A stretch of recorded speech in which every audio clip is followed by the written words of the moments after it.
Welcome to Finding 40, from maternity to mugshots and everything in between.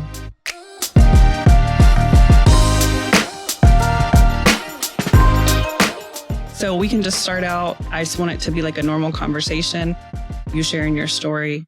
So thank you so much for coming to share your story, because I feel like there's so much power in that. And there's going to be a woman out there that is going through what you went through, or is in the middle of it, is coming out of it, and hearing your story can help somebody. That's exactly what I'm here for. And what has helped me get through my situation is listening to other people. It's crazy, because that's why I started this, going through that journey. It's crazy how many women I met that were in similar situation. Yes. And you wouldn't think it, because you meet women and you're like, oh, she has her stuff together, you know, she's happy or whatever. And you have no idea what they're dealing with behind closed doors. Exactly. And especially being in abusive situations, you know, the narcissist gaslights you to make it your fault. You're crazy. You're crazy. You're out of there.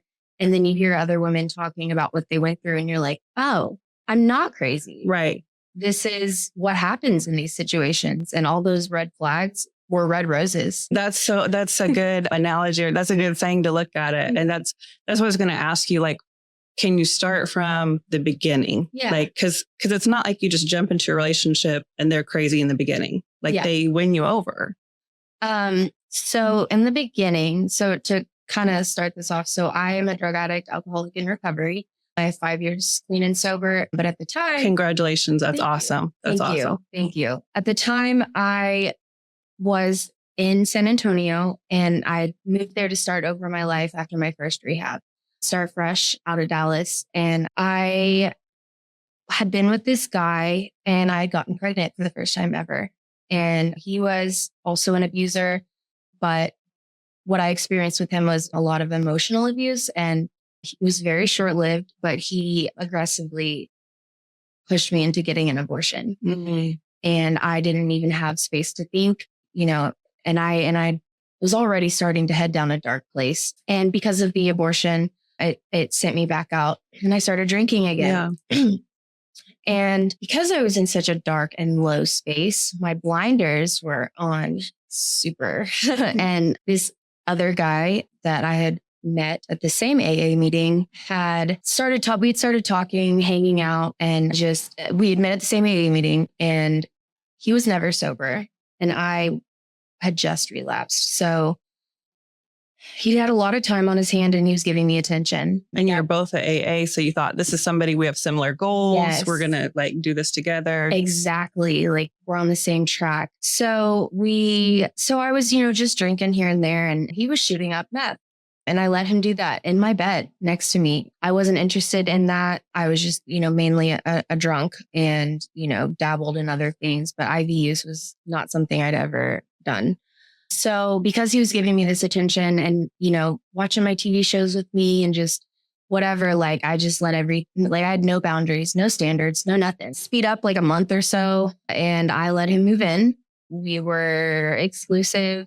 He tried to hide that he was selling drugs from my apartment, just didn't want me involved. And, of course I found out eventually and was fine with it. And, the toxicity began from there. And the very beginning, I felt like he spoiled me. Like he had a really good month of selling drugs, which, and so he was buying me this and that and this and that. And like, because my standards have always been pretty low, like my bar was low. Yeah. So I was like, wow, like this guy bought me Lamadolin. Prince Charming. Yeah. So I thought, that was the love bombing phase. Yeah.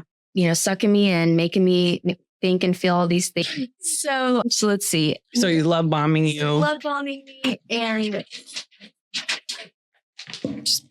my guide. No, that's helpful. So he was love bombing me, and then, but I wasn't receiving the emotional things that I needed. He's not emotionally available. A narcissist is not emotionally available to anyone. Right. So and I was just trying to tell myself all these things and, it's fine. And maybe this and maybe that, maybe we'll get better together. And my drinking escalated, which is what happens being an alcoholic. And I'm the type of drunk like that. I'm Dr. Jekyll and Mr. Hyde. So drinking with me is not fun. And so even he'd been on heroin for 15 years before he switched to meth. And so being the drug addict that he is, hated my drinking. Like that says something, right. You know? So he one day decided that he was going to stop my drinking. You know, he tried to control it just like many ex-boyfriends before, you know, you can only drink this and this much and And it still didn't help because I'm an alcoholic. So one day we were sitting in the bedroom and I was a little drunk, a little tipsy, and he sat at his desk and he prepared a needle full of meth without telling me. And then I was on the floor, like sitting next to him while he was in the chair, just kind of like dancing around.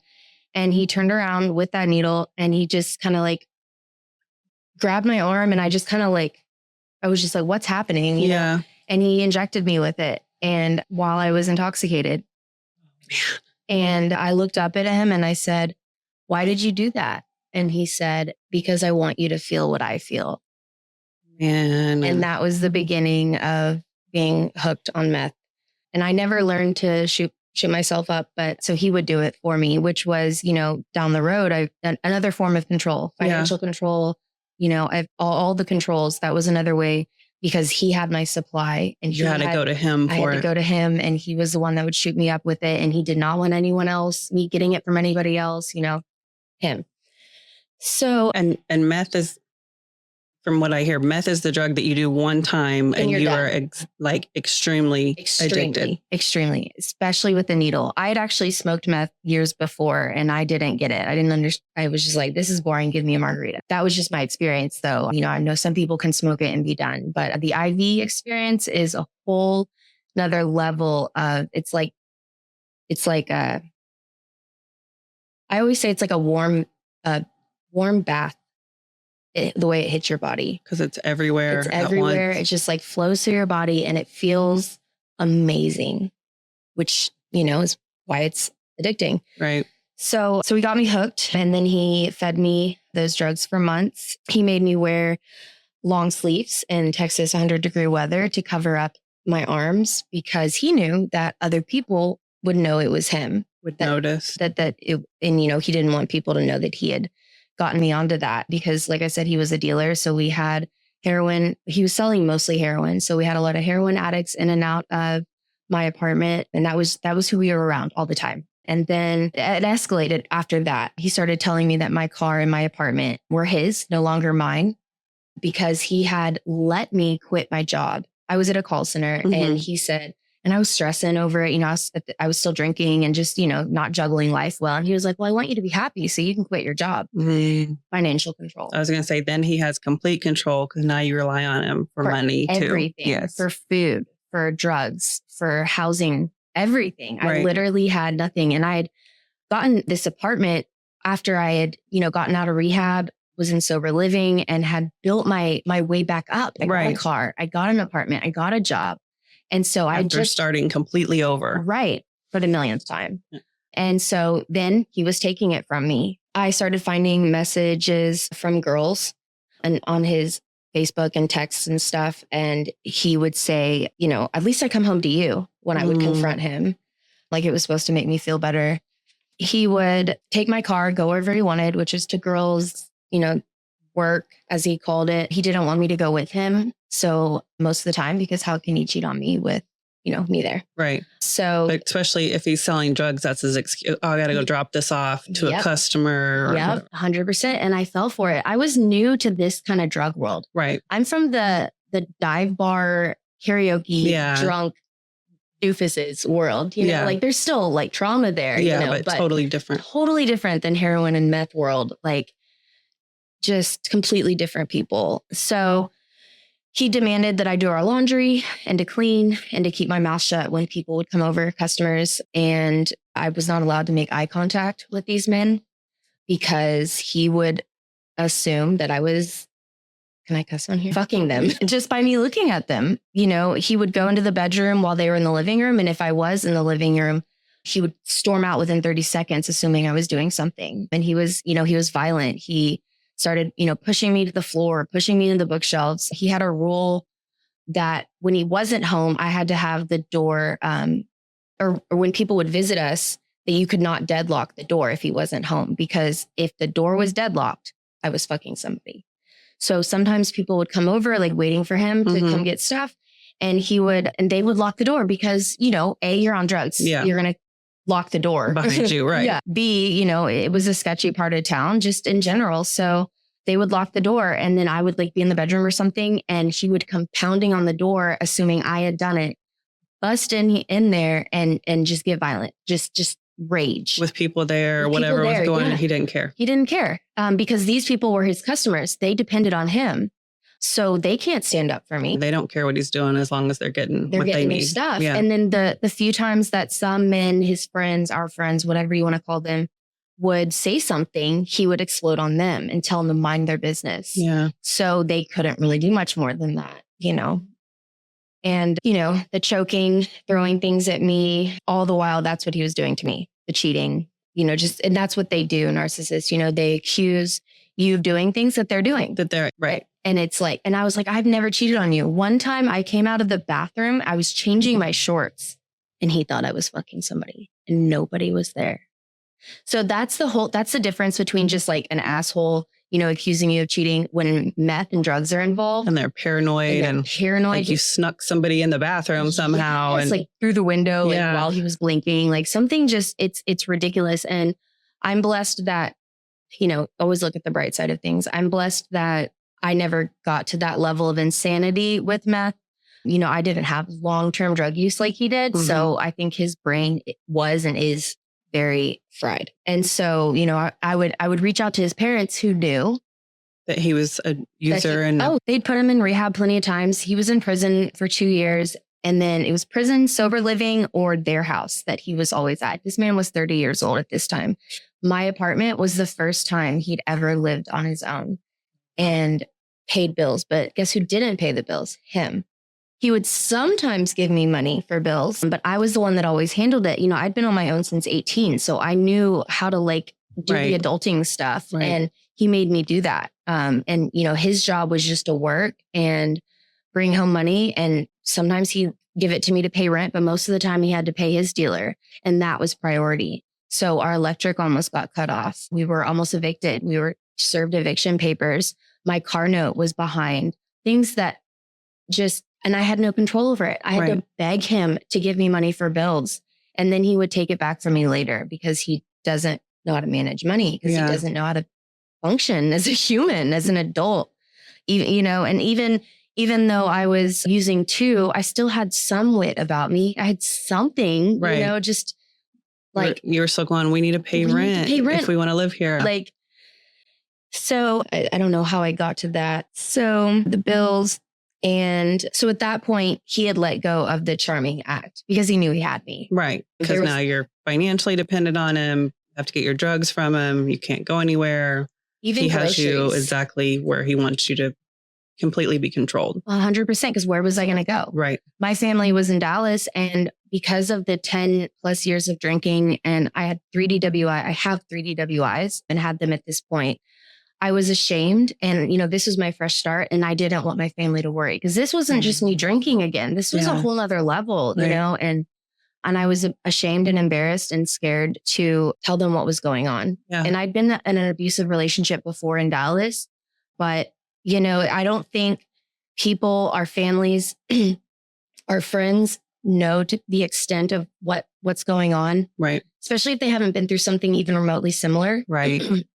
So I didn't feel like they would even understand, like, oh, he hit me. Well, what, like, you should kick him out. If you haven't been in that situation where it escalated over time and now you find yourself in this abusive situation and you're trying to tell somebody who's never experienced that and they're going, well, leave. Why don't you leave? Mm-hmm. So I get that. It's hard to reach out for that help. And then that feeling of shame, you don't want to disappoint your family. You don't want to let them know, like, I started over, but now it's worse than it started. So it keeps you in that prison that he's put you in, basically. Exactly.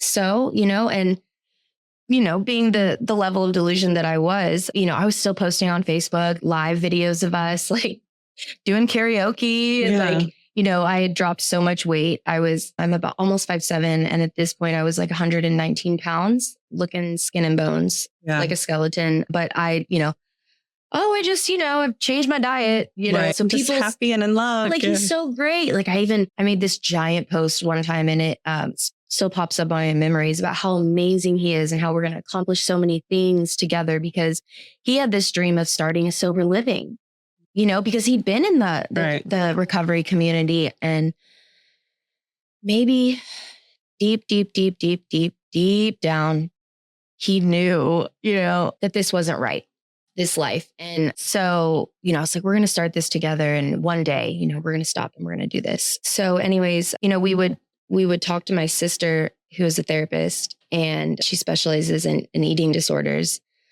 She's got her master's. She's an amazing person, like just in all the ways amazing can be. And we would talk to her, and he really liked talking to her. Like, I don't know what it was, but he would tell her, we're doing these extracurriculars that, I don't want for us. And, one day we're going to stop. And, and my sister was just like, and she knew like how dark of a place I was in. She knew there was no way to reach me, but she just tried to be there as much as she could, for me. And she already knew like that I was on drugs before I even told her. Did she see through his act? Because I feel like a lot of men with that personality type are able to like fool the therapist, where the counselor's going, oh, okay, they really are trying. Some for sure. And that's when I read and hear about that, my heart breaks, because, you're going to counseling at that point to save your marriage or save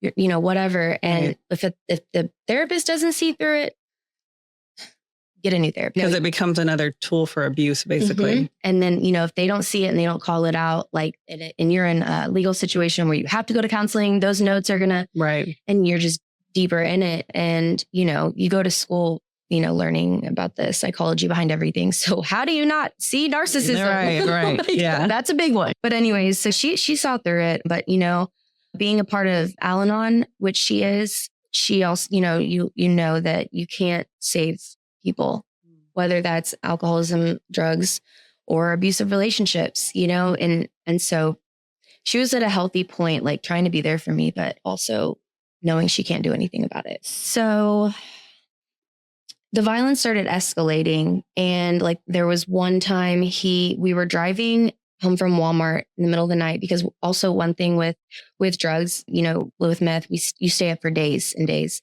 and you start seeing the shadow people. So you're hallucinating, and and like in the drug world, it's not 9 to 5. You need drugs at 3 a.m. We're there. Right.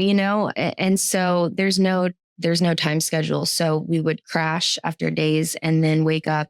And whatever time it was, it didn't matter. Walmart was 24 hours back then, in 2019. The good old days. The good old days. So we were there. I don't even remember what it is that he had said or done, but he had upset me, and I was screaming at him in the car, and I was driving, and, but he was smirking and didn't care, and now I know doing all that to a narcissist is only going to feed their fuel. So that's why no reaction and no contact and everything is best, if you can get to that point. But so I'm just like begging him to care that he was such an asshole to me. And he started punching me in the eye while I was driving. Oh my God. In the middle of the night on the highway. Oh my gosh. So we were on our way home to meet his friend to get some drugs, bag some drugs. I don't know. And so as soon as I got in, though, I ran to the bathroom and I started putting on makeup over my eye. To try to cover it up, because that's what you do. Right. When you're in this deep, you're in the trauma bond. And I will scream from the mountaintops about trauma bond, because that is why we don't leave. That is why we put makeup on. That is why we make excuses for them. That is why we keep letting them back in, going back, groveling. That is why. For the people that haven't been through it. That is why. And also asking a domestic violence victim, why don't you just leave, is the top number one thing you don't say to people. Yeah. So you say that to people, don't say it. I absolutely hate it. And I hope that this podcast and the more women that share their stories, people realize this is why she didn't leave. Like when she did, look at the hell she had to go through, or look at, I don't remember the statistics, but I was reading about trauma bonding and the way it changes your brain and rewires your brain. And so when you try to get away from that person, they compared it to coming off of heroin. Yep. It's that addiction. And so if you haven't been in it and haven't experienced it, shut your mouth. Exactly. Like, don't ask, well, why don't you just leave? Like, you don't understand how it affects you. Like, literally changes the chemicals in your brain. Body. Like, and you know, that. And then also, again, where am I going to go? Right. I literally won't have a roof over my head. You know, okay, we'll go to a shelter. Okay, well, let's go back to the trauma bond. He's going to get better. He said he was sorry. Right. He loves me, you know, and then he got me convinced that the reason he hit me was because I ran my mouth. It's because you ran your mouth. Yep. You need to know your place, because I would stand up for myself. I would talk back. I'm a talk back. I talk back, you know, like I'm but then it would go crazy, and then I would retreat, and he would say things like, you know your place. I'm the man, and like beat his chest like he's a gorilla, bruh. Yeah. You know, but you know, so, and like, you know, ADHD. So like I was saying, his parents knew about everything, but what they were excited about was that he was out of their house. He was your problem now instead of theirs. Exactly. And so they would pacify me when I would call his dad in the middle of the night or whenever, just like screaming, crying. And I would ask, why does he do this to me? Why does he do this? And he would say, it's long-term drug effects, you know, like it's because of the drugs. Yeah. And they would bring us dinners, you know, to the house to try and pacify everything, to keep us stable. Yeah. When he would leave me places like at Lowe's, or like I was at Lowe's because I was trying to remodel things, and he wouldn't buy the supplies even after I had gotten all of them together. And then he would leave me there for hours. Or one time I came back to Dallas for my grandmother's funeral, and I left my car with him, and he didn't pick me up at the airport. His dad had to come get me. He would just do all this. And his dad was always the one coming to the rescue, trying to keep me from kicking him out or going to the police or enablers. Yes. That is why these narcissistic men are the way they are, because they are coddled and enabled and told they walk on water. And that's what feeds their egos. And so, you know, they excuse their behavior. Yes, so the dad was like, long-term drug use, this is why he does it. It's an excuse. It's not like it's bad, it's not okay, you need to get away from him. Yeah. It was, well, that's his excuse. Yeah. Here's dinner. Yeah. You guys can get through this. You know, his dad told me one time, you know why I told him not to hit women? And I was like, you know, or why? And he was like, because then he'd go to jail. I accepted that in the moment. Later, looking back on it, that's not why you teach your son not to hit women. Right. Because you're going to get in trouble. That's not a good lesson there. No, you know, so anyways, jumping back over to it escalating, you know, there was the time that I put the makeup on my bruises when his friend arrived. Most of the time when people would come over, he would tell me to stay in the bedroom out of sight. He would leave the customers out in the living room, bring our drugs in there, shoot me up, shoot himself up. Then we would have sex, which sex is amazing on meth. And I'll leave it at that. And then he would leave the bedroom, leave me in there, go back to his friends. And I remember feeling so alone and so empty. Like, sex is supposed to be connecting, right? Whether it's making love or having fun, like none of that is there in these situations. Right. And I felt so empty. I would beg him for real affection and connection, and he would tell me no, that I didn't deserve it. Wow. He didn't have to do it. You know, again, feeling so stuck. That's another part too of the trauma bond, and I'm sure drugs heightens it and makes it amazing. Yeah. But also, if you're in that type of relationship and that is the only time that you get attention or affection or feel like, okay, they love me. And so that's what sex becomes. And that's why it seems so amazing, because that's the only time you get some type of attention or affection from them. Exactly. It was those 5 minutes. And then when he would pass out, crash after being awake for days, he would be asleep next to me. And that was the only time we were spending time together at that point, because he really didn't like me going on his runs with him, because he didn't want to be around me. He was doing all kinds of shady stuff anyway. And he didn't want to be around me. So so then at one point we decided to get pregnant. My reasoning was to save our relationship. And I, of course I'd always wanted to be a mom. Mm-hmm. And then his reasoning, as he later admitted, was to keep him from using and selling drugs. So what two selfish reasons for having a baby, right? Mm-hmm. So, and I thought maybe if we have this baby, he'll stop hitting me, cheating on me. We could have a good life together. Makeup wasn't covering my bruises well anymore. Somebody had created a fake Facebook account and reached out to my dad and said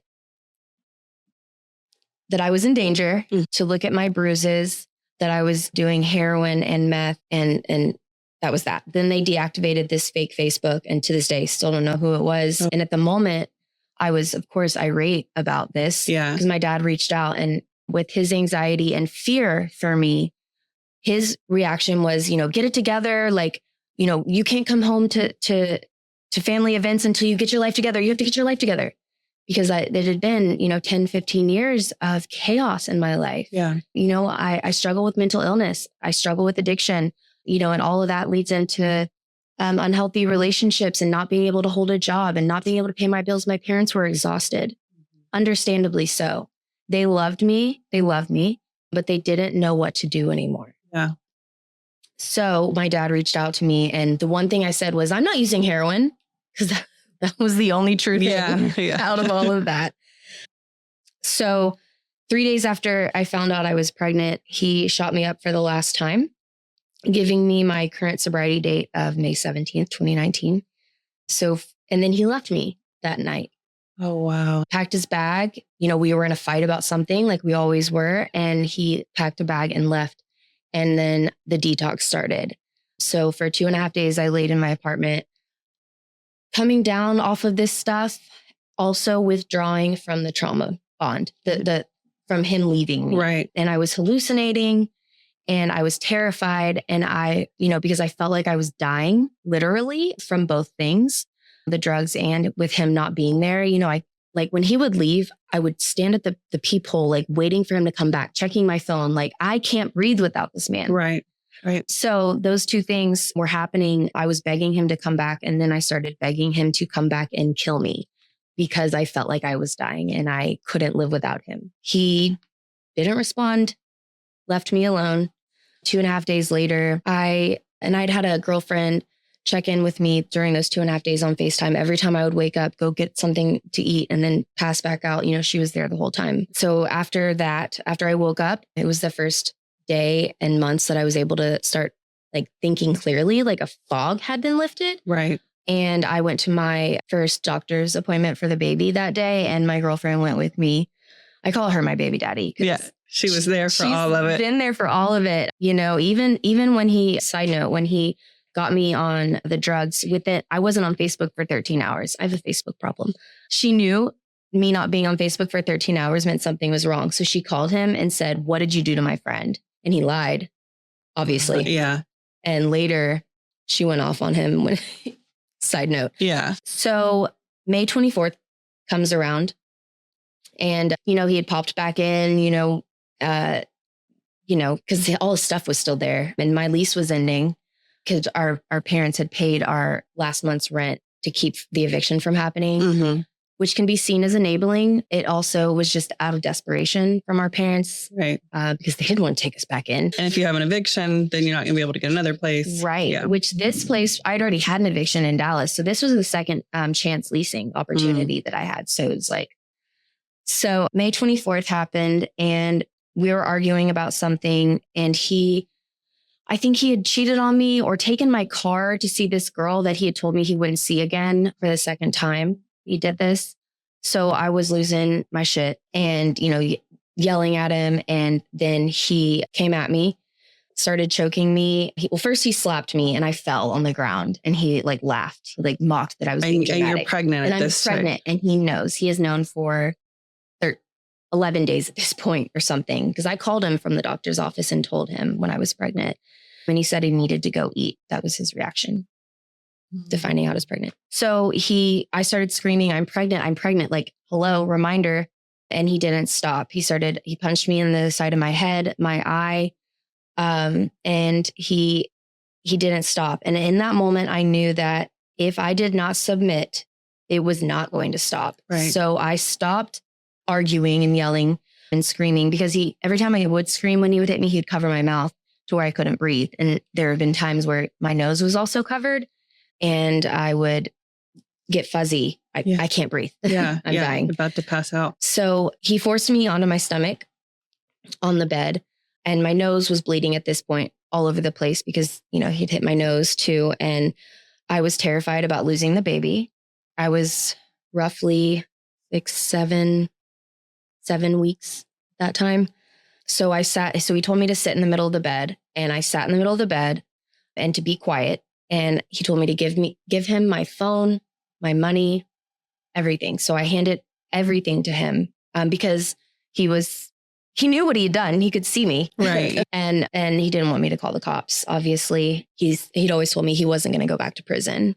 So he would do whatever he had to do. Right. So then I got quiet and I just sat there and listened to him and did what he said. And his friend was coming over in a few minutes. And he knew that. So he needed me calm, obviously. So his friend came over in the living room and he let me go take a shower finally to rinse the blood off. And then when I got out of the shower, he asked me if I could give him and his friend a ride to his parents' house. And I jumped at that opportunity. That was the only way I was getting out of this apartment. Get rid of him. Because I told him, I was like, I have errands to do. I have things I need to do. And he was like, you're not going anywhere today. So I took him and his friend to his parents' house, dropped him off. And as soon as he was out that door, he started putting gas in my car from the little thing at his parents' house. Mm-hmm. Like, I'm sorry. I took the gas. I yelled at him, what the fuck is wrong with you? And sped off. And then I pulled into a Walmart parking lot and I cried and I cried and I cried and I cried. Just didn't know what to do. So after that, of course, we went back to each other some more times. I was trying to pack up my apartment. I was trying to find a place to live. I, knew that this baby was not safe around him. And he had moved into this rat-infested trap house that his aunt was renting to him that originally I was going to move into with him.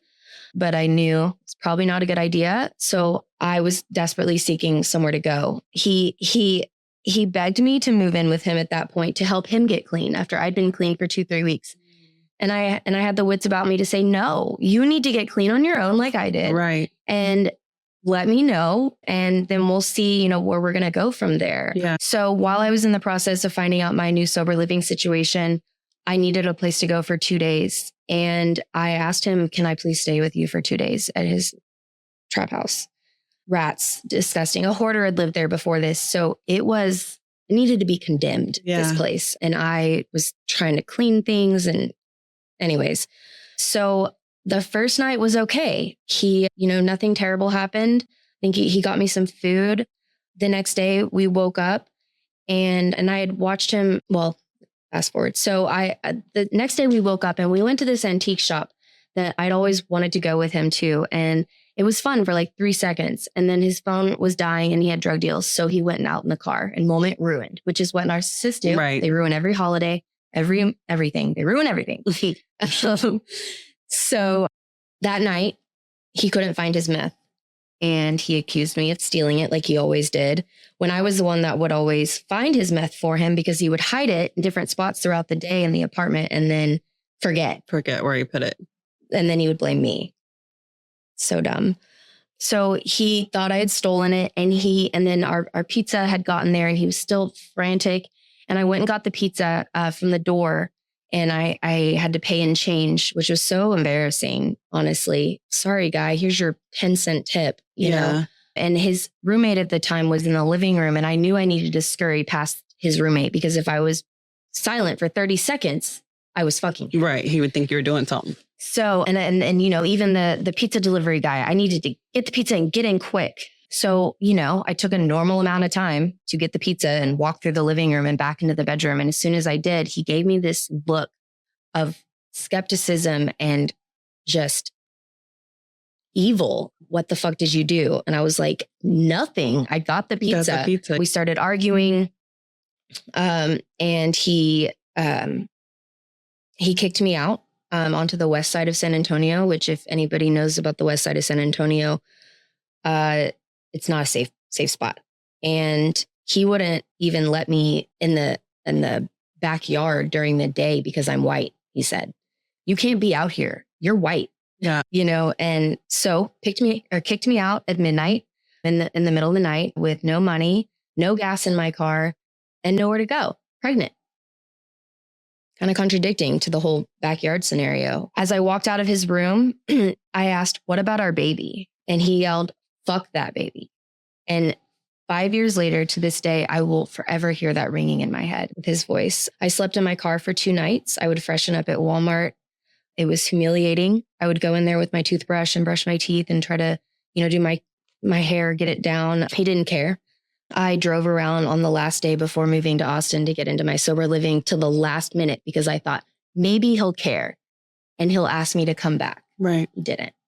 So I moved to Austin to have a safe pregnancy, to stay clean and start a new life. I knew strength that took to leave that situation. Like that's giving me goosebumps. That you had to be so strong to get away from him. Only for the baby. For me, I would have, if I wasn't pregnant, I would have never left because at the very end, I was standing, you know, I remember standing outside his trap house door, which had this house, irrelevant, but I was screaming at him to let me in. And I knew that would never stop. The cycle would never stop if I did not put physical space between us. Right. And I was very early in my pregnancy and I did not want to lose this baby. That first man had taken my baby from me. Yeah. And, you know, forcing me to get that abortion when I, you know, and I wasn't going to have my baby taken from me in any way ever.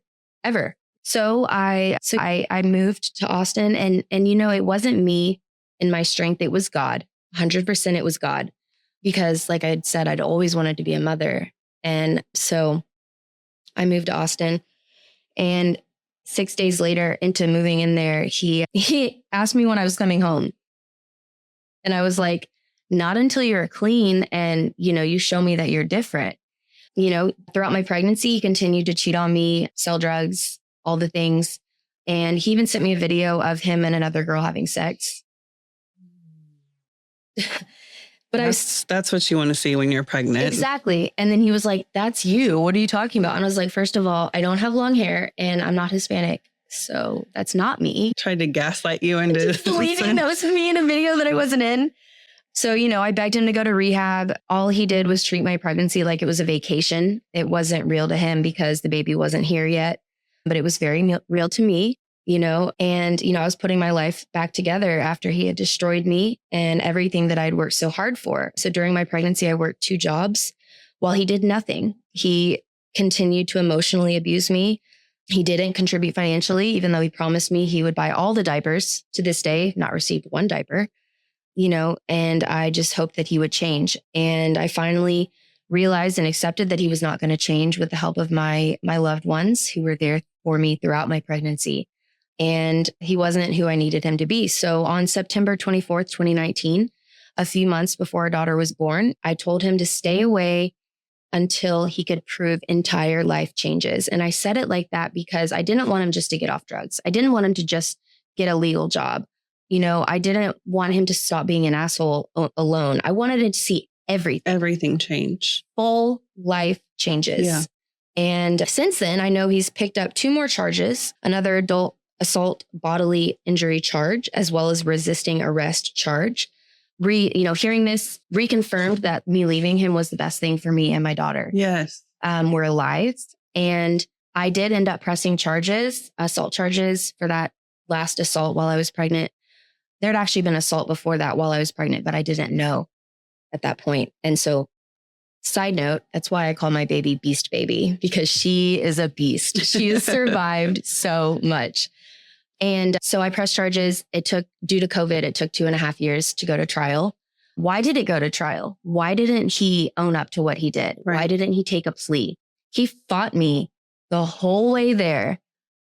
Trial. I testified, and the jury, he didn't say a word during his lawyer spoke for him that his parents got him, no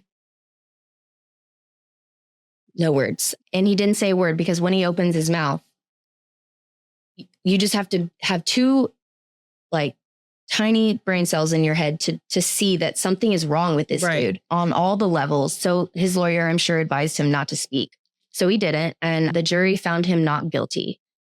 Justice system, y'all. And so many narcissists want to go to trial because of how messed up our justice system is in situations just like that. He knew if he wrote it out long enough that and kept his mouth shut, because like you said, if he would have said 3 sentences, the jury would have been like, absolutely not. This guy's horrible.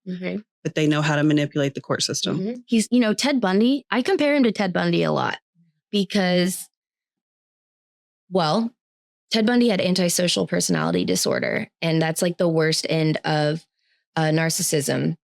And it's been speculated by professionals that he has antisocial personality disorder with the violence and just the lack of empathy and just the, all of the things. And so I always I'm like, Ted Bundy seemed really nice too. Right. Yeah. A lot of people liked him. So the charm that you see from these dudes, you don't have to look like somebody living under a bridge to be a drug addict. You don't have to look like, you're resting bitch face to be an asshole. Like it comes in all shapes and sizes. And he always dressed well and, smelled good, taking showers. And you wouldn't have known unless you looked at his arms and his record, his criminal record. So the jury found him not guilty because of the metadata. I had taken all the pictures of my injuries and hidden them in my phone, sent them to my email in case he would ever find them. There was something in me. Of course, when I would call the police, I would hang up, which is very normal to do. But I hid these pictures because I thought maybe I'll need them somehow, someday. Right. And, when I was told that you can press charges for up to a year after the assault, which I didn't know. So ladies, please know that. I pressed charges, as soon as I was safe and in sober living and away from him. Right. 2 months later. Well, so there was no police report. The pictures were not taken by the police. They were taken by me. And so the jury wasn't convinced that they were from that day. And they also wanted to hear from his friend that had come over 5 minutes after the assault. Bro, they're in the drug world. That's his homeboy. Right. I didn't even know where he was at this point in time. He wasn't going to testify. And he's not going to come be your expert witness. Like, yes, my best friend treated her horrible. Absolutely not, jury. So he was found not guilty. And, trauma bond. I would rather detox from drugs again and again and again than ever try to come out of a trauma bond again. Because that trauma bond takes years and years and tons of therapy and practice and, controlling that impulse to reach out. I had a no contact order for 2.5 years during that. And I wanted to reach out so many times. Yeah. It was like fighting the urge to eat a cake right in front of you. So delicious. And even though it's bad for you, I want it. Right. Right. And so during this 2.5 years of no contact order, which was also accountability for me, I needed that no contact order to keep me from reaching out. He called me from blocked numbers. At that point, 7 times, 8 times. The 8th time was after the order ended. From blocked numbers, masturbating. He has a foot fetish, and he would ask me to. He asked to lick my feet. He asked me to do all kinds of horrible, disgusting things. Not once did he ever ask about our daughter. Oh, wow. Not once in the 2.5 years of her life. That is the other theme that I've seen with narcissists. Sex is such a high priority for them. So like you're like, hey, I broke my arm today. Oh, really? Well, like, we still have sex? Like whatever's going on with you, I do not care. It doesn't matter. But this is my need that I need met right now, immediately. And because you had your daughter and so a couple of years have went by, right? Like she's a couple years old. He's never, and luckily the no contact order did protect her too, because I got it while I was pregnant, and so she's one with me. And she will always be one with me. Yeah. Just saying. Yeah. But, and so those calls were spread out through the whole time. And I would just say, no, but the trauma bond kicked in. Why didn't I just hang up? Because part of you is like, maybe he does care because he reached out and you want to feel like all that wasn't for nothing. Maybe they really love you. Maybe they really care. And that little piece is so hard to turn off in your brain. So hard. Like he's calling me. Maybe he wants to be a dad. Maybe he misses me. Maybe this girl that he's been with since a few days before my baby was born, maybe he doesn't love that girl. Maybe he's using her just like he used me. She had a car in a place. So, and good credit. So there you go. Right. Right. Perfect opportunity for him. He had always said, or he had said to some of the girls in those messages back then that he didn't love me, that I was an opportunity to get out of his parents' crib before the age of 30. Was she a new opportunity? A stepping stone? Yeah. Yes. But, anyways, so I had hoped that he loved me and missed me and wanted to be a dad to our daughter, but yet never asked about her during these disgusting phone calls. So 2 years went by after I reported every single one of those phone calls, and the prosecutor dismissed the case without calling me, without talking to me. So I called the prosecutor and I said, why? I've made it very well known that I am available to testify. I am here. I need to protect my daughter. He needs to be convicted. He needs to have consequences in his life since nobody wants to give them to him. Right. And she said there wasn't enough evidence. And I said, did the detective get the phone records? He couldn't. And I stopped her and I said he wouldn't. Right. Because unless there is a law that says you cannot pull phone records to prove a crime, so I think that it was just on the bottom of the totem pole. And I ended that call saying, if he kills me, I tried. Which is a horrible feeling because you've reached out for help. You filed the report. You've jumped through all the hoops that they have you jump through. Which is re-traumatizing. Right. To revisit everything and to have the strength to actually follow through and follow up and then to have it dismissed again. Mm-hmm. And, she's a liar. I didn't do that. So all this is going on. So I ended up filing for child support after that trial because he needs to be held financially responsible. I am a single mom. I'm working part-time. I'm in school trying to better myself, I want to be a counselor for drug addicts and alcoholics and, do better in this world and be the best mom I can be and provide. And I'm struggling though. And it is his responsibility to pay his dues to this baby. Right. So I file, narcissist, he retaliates by filing for full custody after not even having ever met her. Of a child that he doesn't actually want to take care of. Doesn't want to take care of. It was just to get to you. To get back at me, anyways, and so then the custody battle starts. We go from criminal court to family court. And it's been a 1.5-ish-year-long process. I tried to cancel my child support actually immediately after he did that. I said, just kidding. I don't want it. Never mind. It's not worth the fight that I'm about to have to go through now. Exactly. My baby is at risk because she has his DNA. And that's enough for some courts. Right. Right. With, and I didn't have the convictions of the assaults, which was my whole reason for pressing charges was to protect my daughter. Right. I need these convictions to show the world that he's not a safe person. Right. And so the family court starts and he gets a lawyer. I have a lawyer too. He gets a lawyer. He's married to this girl at this point who also, side note, brought her 2 teenage daughters around him while he was selling, being violent, drunk, all of it.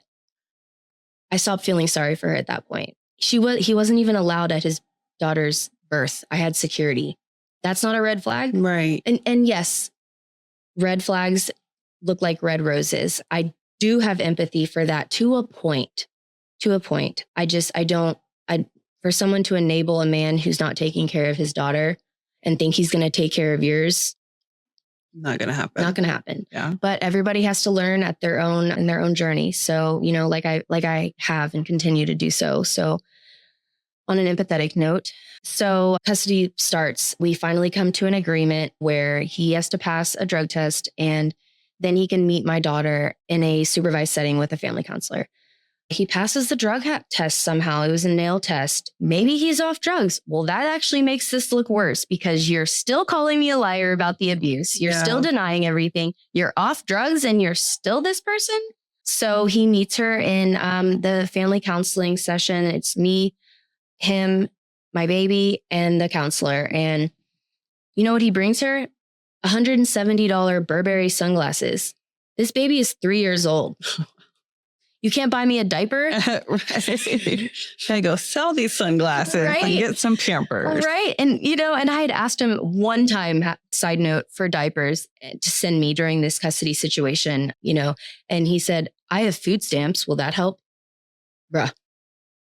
I never asked him again for anything. And so the custody situation. So then he's awarded supervised visits, which will then go to unsupervised visits, which will then go to standard visitation. I knew in my mama gut, it was never going to get to that because he was continuing to prove to me that he was the same person, different mask. Right. But people that haven't been through it, oh, look, he's trying. Mm-hmm. He gave her sunglasses. Bro, you should have gotten purple $2 sparkly sunglasses if he's the one that's obsessed with Burberry. I'm not even joking. Like he painted a desk during my pregnancy to honor Thomas Burberry. Okay. The level of obsession. So, and narcissists see their children a lot of times as an extension of them. Right. And so these sunglasses were about him. Yes. Not about her. And also probably so he could post on social media. Look, I'm such a cool dad. I did this for my kid. I'm so successful. Because he started a landscaping business after we split. I'm like, well, that's a step up but maybe he's selling drugs. But so the supervised visits start and he has to do a certain amount before getting to the next phase. And a year and a half-ish go by. He's done 6 supervised visits only throughout that time. They're supposed to be monthly. Yeah. Right. So do the math. And during this year and a half, we actually told him, because at this point he didn't have a lawyer anymore. He said he couldn't afford it. So he's representing himself, which Ted Bundy also did. Pointing out the similarities again. The ego, man. And, so me and my lawyer had told him, we're extending the supervised visits. You haven't been coming consistently. And that is that. And he said, okay, well, as long as I can only come to Dallas when I'm well rested enough to travel and can financially afford to. Bro, what parent is well rested? Right. And ever is financially okay, I'm ready to spend some extra money right now. Okay, my baby has had so many field trips this week and I have gone negative in my account to make sure she goes on those field trips. Yeah. Because I'm not going to have my baby left at this school because, as a mom, we do whatever we need to do. It takes. Yes. That's why so he said that. And my lawyer said, I understand that is what you said. He did not agree to it. Mm-hmm. He said, I understand that is what you're saying. And he was like, that's it. So, and I knew this. He thought that was a legal agreement that he could just say, oh, I can't come. It's fine though, right? I'll come when I want to. I'll come when I want to, when it's convenient for me. Mm-hmm. So he'd cancel last minute or just not show up or not make one. And I just, like you have to do in the legal process, you can't, especially family court, you cannot go off on these dudes. You let your lawyer speak for you. You let them do what they're going to do and document. Right. Did I want to call him out? Yes. Did I have to hold back? Yes. Because what they do in these custody family court situations is they try to gaslight you, make you react, make you act crazy in front of the court. So the judge is like, man, this girl is off her rocker. Look at dad. He's so composed. Exactly. Yes. I was going to say this is so common that they know how to push your buttons. They will do all these things. And since you have been in this situation of abuse and kept your mouth shut over a lot of things. And now you're out and you're like, I have my voice back. I can finally say, no, this is wrong. And so you want to speak up for yourself, but then you're told by the court. I literally was told by my attorney, I need you to keep your mouth shut and look like an angel right now. And so during our whole, they're allowed to not follow court orders. They're allowed to do crazy stuff. And you're looked at as the mom of, you better do what you're behave told. And know your place and keep your mouth shut. Yep. And if you have any type of reaction as a human and as a mama bear that comes out where we want to protect our kids, now they get to say, look, told you she's crazy. I told you she's crazy.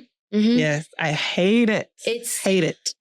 It's like being abused all over again. Yes. And, I wish the law would take into consideration emotions and, like the trauma bond. Right. I said that in the criminal trial. I was like, trauma bond.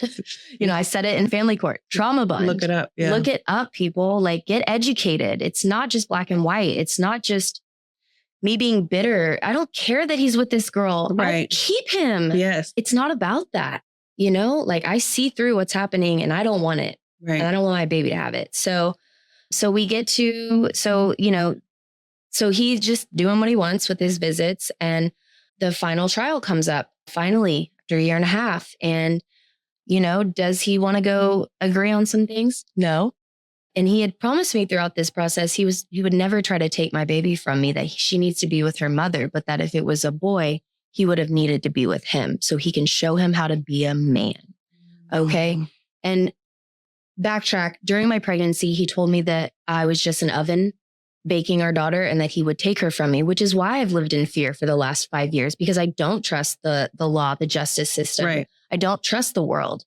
So I've lived in fear, even though I'm doing the right thing, even though I've stayed clean, I've stayed sober. I now work full time as a licensed insurance claims adjuster. I'm in the corporate world, man. Yeah. Like I'm not. You completely turned your life around. Yes. For my baby. And we are going to the final hearing, the temporary order that had all those things in the step up program that he did not achieve. He did some supervised visits. He met her. His wife met her in the counseling session. I was open to her meeting my daughter. So we did that in a safe setting. And then we went to the final trial. And I have 5 years worth of evidence and documentation of the abuse, of the inconsistency during the family parts. He had picked up another assault charge before going to trial for my assault charge. He was drunk and beat up a UPS man. But his wife said he was protecting the family from the package being delivered. Right. Anyway. So all over the place. So, I had all this evidence and I was ready. I was ready to fight because, what we were going in for and was to extend the supervised visits until there wasn't even a date. It was until decided later when appropriate. There's details there. And that's what we were going to go in and fight for. I was not going to let him have unsupervised. There was a time where he went 3 months without seeing her. That was the visit that she clung to me because she hadn't seen him in 3 months. And she was like, who is this guy? Who is this guy? Don't leave me, mommy. Yeah. It was like, he's, your daddy's going to play with you and, and then I'll come back and get you and we're going to get a toy and, all the things. And it was horrible. But so we went in and guess what? This dude, no lawyer, his wife wasn't there. His parents weren't there. He had no one. And that says something. Right. I don't know what it says, but it says something. Yeah. And I had my family, friends from out of town, my sponsor, my best friend from Sober Living, my best friend from San Antonio, my baby daddy girl. I had, we had testimonies, I was prepared. I was ready for war because you don't know what to expect. Right. He comes in there and he files for primary. What? I literally thought my lawyer was joking when he told me that. I laughed. No, this dude came in here and filed for primary in San Antonio, 4.5 hours away from me, having spent 12 hours with my child out of her entire life. And she is 4 years old. Like, how is that even an option? How is that even on the table for him to file? How is that even an option for him? Well, in his delulu mind, he doesn't have a lawyer. I don't know if the lawyer would have done it, because he's the client. Mm-hmm. So he might have, filing for primary. I don't know. But like in his mind and his wife's mind and his parents' mind and his new friends and his business, nobody said that was crazy. Nobody said that was so probably a waste of time. A waste of time because he will get angry. You don't argue with him. That's why, honestly, that's why this woman has stuck around for the last 4.5 years, because she doesn't argue with him. She doesn't challenge his authority. What he says goes. She does what he says. She cooks, she cleans, she pays the bills, does all that takes care of her children. They just had a baby in April, a baby girl. So I'm sure she takes care of her because, as she told me many, many, many, many times, he's too busy. He's working. He can't, I'm going to pay the child support. I'm going to log on and do that. I'm the one that talks to the lawyer. He's too busy working. He's providing for our family. No, that man has you under his thumb, believing that all the things narcissists do. So we go in there and I testify, and he asks me a few questions, and he says, "Do you think I'm a bad father?" I said, yes, with so much confidence. There was no wavering. It was the most empowering yes I've ever said. Yeah. I looked him in the face and I said, yes. And he said, "Do you think I'm a bad father to my other children?" Because he has 2 stepdaughters and his new baby girl.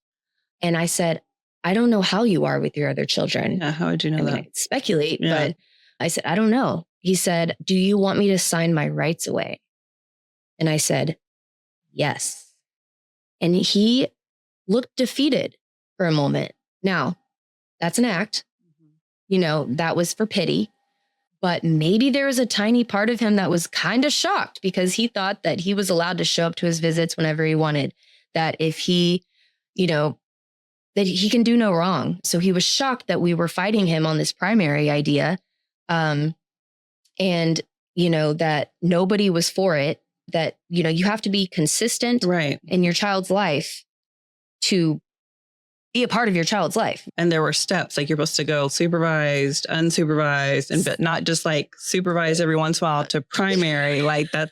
There's some steps that are missing there. Insane, right? And so the trial goes on. We have 2 hours of the floor, and we just destroy him with facts. Right. The binder full of paper is full of facts, full of pictures of my injuries, full of conversations over the last 1.5 years where he was pushy with religion, pushy with what school she was going to go to, telling me all these excuses of why he couldn't pay child support, why he couldn't come to his visits, all the things that I kept my mouth shut for because I had to, which is unfortunate, but it is smart to listen to your lawyer and document, be quiet and wait until the right time. Right time. Yeah. Otherwise, it'll backfire on you. So it taught me a lot of patience. So we did all these things. He continued to say, when I was on the stand talking about the abuse, "I was found not guilty. I object. That's not true. I object. That's a lie." The judge had to tell him, you can't object like that. That's not a legal way. Yeah. You don't just say not true. So, I was found not guilty. It didn't happen. I'm not violent towards women. I'm a man of peace.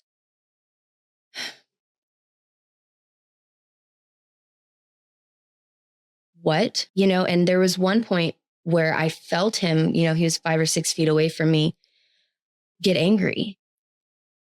And I don't even think I directly looked at him. It was the way he was sitting, the way he shifted, because just fuming inside, and I felt it. And I got scared for a minute because even though I am strong and I am healing and parts of me are healed, but I'm always healing. And I am, just 5 years into this beautiful new life that I have, it's still a trigger. His anger, I have diagnosed PTSD from this dude, but it passed because, he didn't do anything. He didn't jump up. But what he did do was slam the book shut when it came to the pictures of my injuries. The attorney general was sitting right next to him because they were in with on this thing. And they were having to share a binder, and he slammed the book shut and he said, "I don't want to look at that."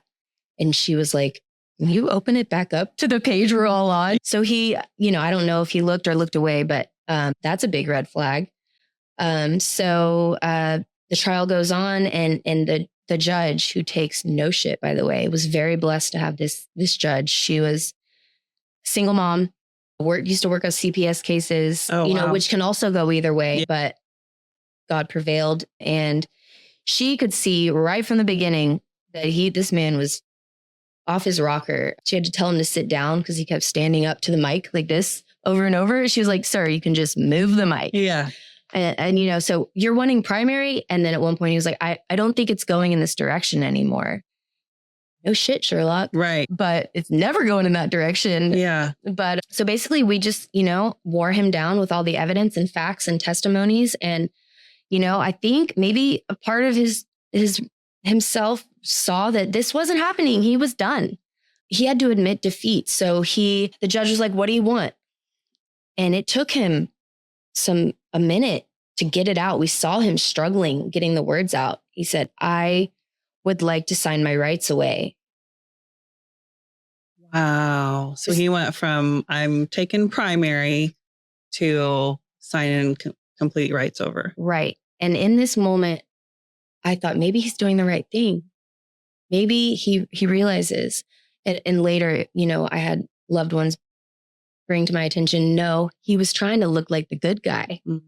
Because what he said was, I'd like to give my rights away. And he put his arm out in my direction, and moved it around saying, I want this family, her to feel safety and peace. Cause I kept talking about that during my testimony, how my baby only knows that in her life. Right. It was a very dismissive wave in my direction, by the way. It wasn't nice, but he said, I want them to have peace and safety. So, I'll blah, blah, blah. But yet the whole trial, you said you didn't abuse me. Right. That contradicts. Interesting. So the judge was like, you're not signing your rights away. We're not, she said, we're not doing that today, but do you want to give up your visitation? And he stuttered out the words, yes, but I still want to pay child support. What a superhero. He's trying to make himself look like whatever. The victim and the best dad ever. And, I'm the big bad baby mama. I'll tell you that. Right. So she was like, okay. And then we established the 3 years of back pay. The attorney general. So all of us, my lawyer, the judge, the attorney general, him, me, we all discussed the amounts, when they're due, the out-of-pocket medical that, co-pays that I've had to pay, everything, because he owes 50% of that. And we all agreed on everything. No visitation. I have sole exclusive rights to everything. I don't have to get with him to talk about anything regarding my baby. And he pays child support. So it's like a dream and it's unheard of. I was going to say, which in Texas, from what I've seen, they don't do sole custody. It's not, your situation is like a 1 in a billion. And, we were going in fighting for extended supervised visits, and that was it, because that's all I thought I could get. Right. Because he checked off some of the boxes. He passed some drug tests that he trimmed his nails for, by the way, before going in, and then trimmed his nails again before going in. He's a manipulator. Yeah. And on paper, he wasn't looking as terrible as he actually is. Right. So I felt like, and it was like an uphill battle. So I was like, just extend the supervised visits. He's got to fall off at some point because he doesn't care about my baby. Right. He cares about changing her last name to his. He'd been fighting me on that. Even after he offered to sign his rights away, he said, but I'd still like her last name to be mine. The judge said, that doesn't make no sense if you're not involved. Right. So no. And anyways, so everything's said and done. I start crying. I thank the judge. She says, you're welcome. I walk out of there. Everybody's waiting. And I'm crying and I just give a thumbs up. And I'm just like, oh my God, what's happening? And it's amazing. And he walks by and I turn around with my circle of support, my love, my safety, and our safety, my baby's in my safety. And he has no one. And he walks by and I look at him and I just say, thank you. And he says, you're welcome. And then he walks the wrong way to the elevators. But he just keeps going. Yeah. He's not coming back this way. That's just what came out of my mouth. Whatever your reason was, dude, Thank you. Yeah. So, so we're waiting for the final order so we can sign it and be done. And I sign it and my lawyer signs it. The attorney general signs it. He doesn't sign it. His wife pretends to be him on his email account because my lawyer had told her that she's not the parent that he is and that he has to take care of his responsibilities. Mm-hmm. So what she did was go on his email and pretend to be him. So we all knew this because they have different styles of writing and speaking. So it's like blatantly obvious. We're just like, whatever. So she starts emailing my lawyer, pretending to be him, complaining about things that were already agreed upon. But guess what? He didn't go home and get honest with her, tell her what he agreed to. Actually happened. Yeah, we knew that was going to happen. Right. We speculated it and it happened. So she's going off about the dumbest things, about paying the attorney general an annual monitoring fee that has nothing to do with us, $36. She's demanding to see receipts for the out-of-pocket medical that I already brought to trial and that he didn't question and that he agreed to. I don't have to produce anything. You already did. It's done. You agreed. The judge ruled. It's over. And she just keeps going back and forth. And my lawyer was like, look, everything's agreed to. He said, sir or madam. We finally called her out. Like, we know this is you. This is you. Yeah. And, I'm sure my client would be happy to bill you for all these hours I've had to spend going back and forth or answering your questions. He was nice. She didn't say a thing since then. So we filed a motion to enter, a motion to sign. We said, Judge, he's not signing. Please enter this, finalize it without his signature. So he's required to come to court. Haven't heard a thing. 3 weeks go by. It's June 28th was yesterday. And I didn't have to be there, but I'm going to be there. So I show up. I'm ready to watch whatever happens. They let him be on Zoom since he's, away from us. And so he pops up on Zoom and the judge is like, hey, do you have some objections? And he starts reading off of the emails that she sent. Mm-hmm. You can't even speak from your own head about your own objections. Because he doesn't care. Right. Yeah. This is wifey that thinks that he's the victim of me and that I'm a liar and I'm doing all these things to him. And so he's reading this email of all the things I said. The $100 of back pay was supposed to start June 1st.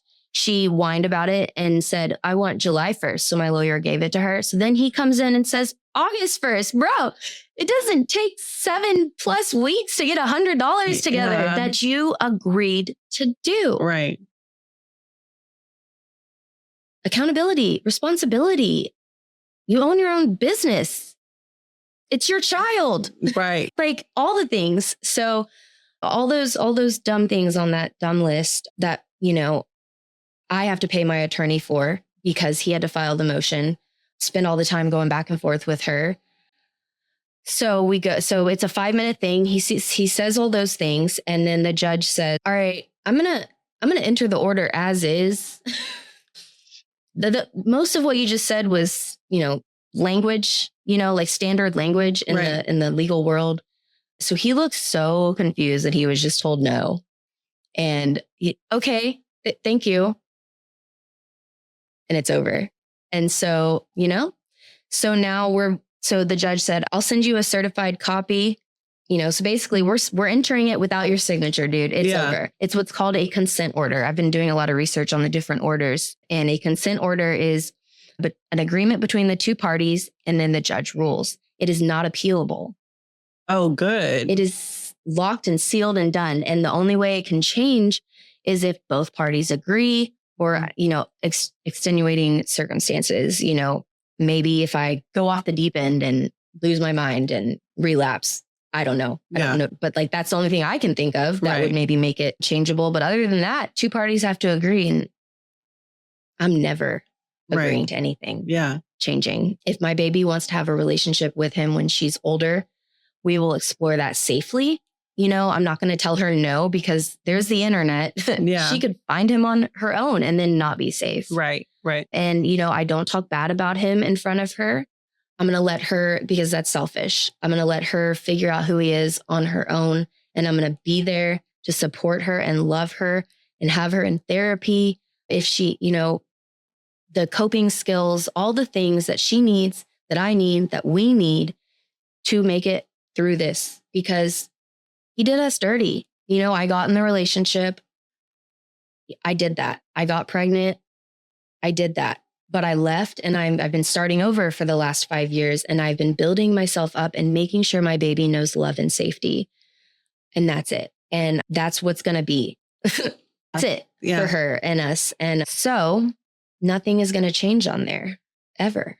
And I'm having to, as of yesterday, I'm having to learn how to breathe again. I have extreme anxiety disorder and PTSD and, you know, among some other things that I have to work on in my own therapy and with the help of medication. And it is a constant thing, but I'm learning and, you know, adulting, man, momhood, man. And you, like, it gives me goosebumps. You got out of a situation, completely changed your life, and are doing everything you can to support your child and make sure she's loved and healthy, and just became completely selfless in putting her needs first and breaking through the trauma bond and addiction and like the power of motherhood in you. Like, it makes me want to cry. Like, I'm so proud of you. I'm so proud of you sharing your story,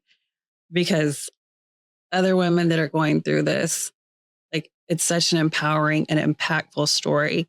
And even with our jacked up court system, the fact that you had the strength to persevere through that, to continue to, I love it. My tattoo says perseverance, and it was from one of the criminal courts that was pushed back a million times in that 2.5 years. Yeah.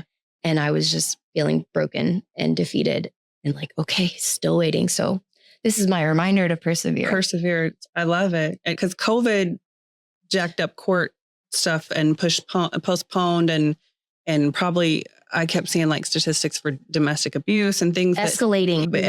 People were trapped and there was nothing that was being done, and you couldn't get in court. And I know it postponed my divorce for years. And so the fact that you perseverance and you kept doing it and you kept your mouth shut, which is hard to do. As best I can, you know, and just documented and did what you were advised to do by your attorney. And in the end, you all got your happy ending. You have your child, you know, you have your career, you have other business as an entrepreneur. I own my own now.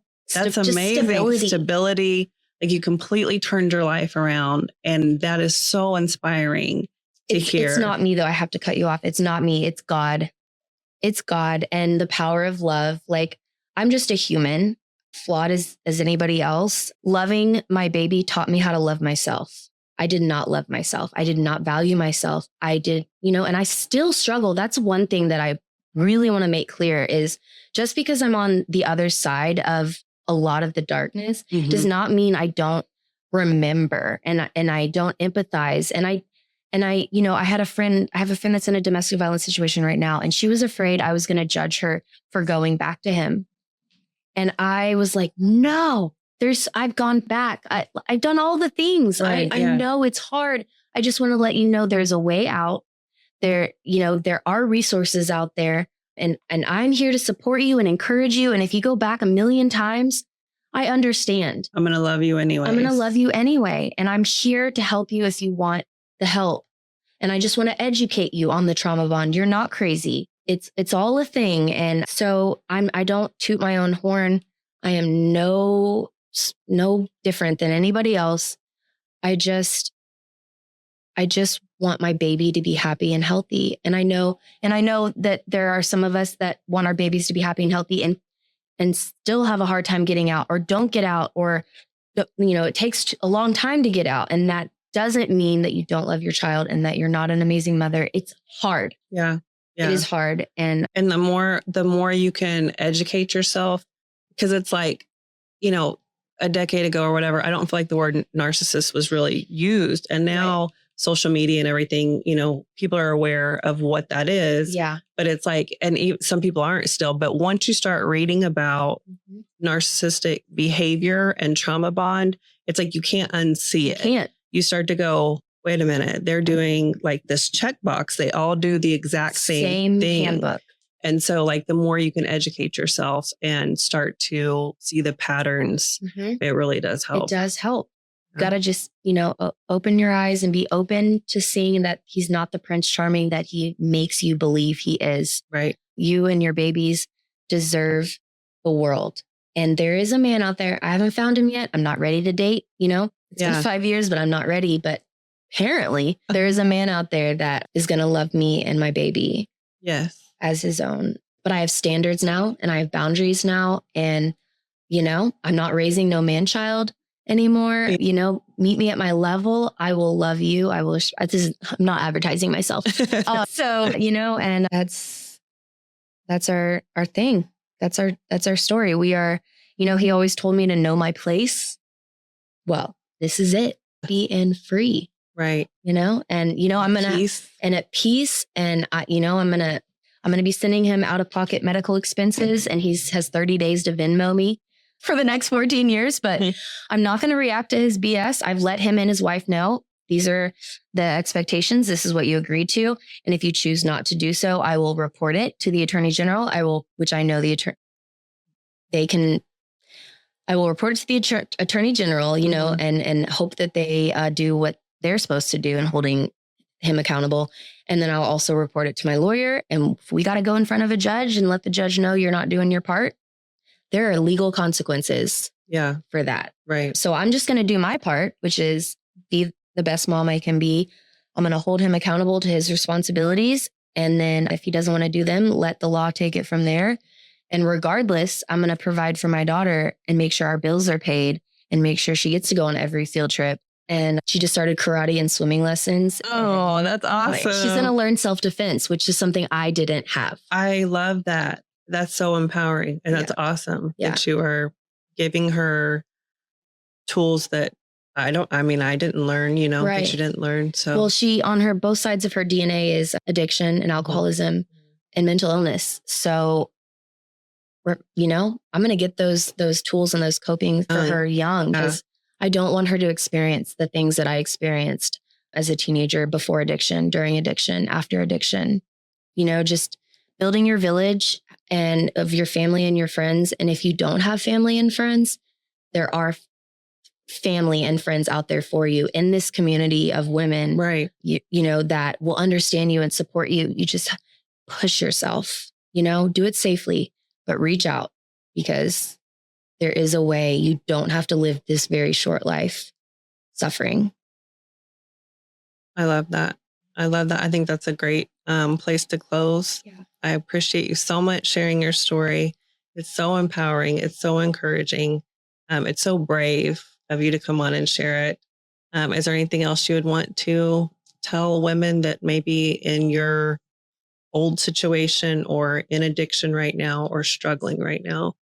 You deserve more. You're not crazy. You can do this. Yeah. Awesome. Thank you for having me. Yes, thank you so much. I got goosebumps so many times. I'm so excited. I'm so glad you shared this. This is beautiful, and this is what it's about. And I hope that in the future that I can also help build that community, eventually there's a girl that I was talking to that works with some domestic violence shelters and things like that. I would love to help put together resources and partner with women for that. Yes, because, people come to me because I've shared my story and I get it, and I'm here, and I want to build more with those resources, right, outside of emotional support that I can provide. So I'm with you on that. I love that. Thank you so much for having me. Thank you. Yes, this was so good. This was so good. This was so good. This was so good. This was so good. This was so good.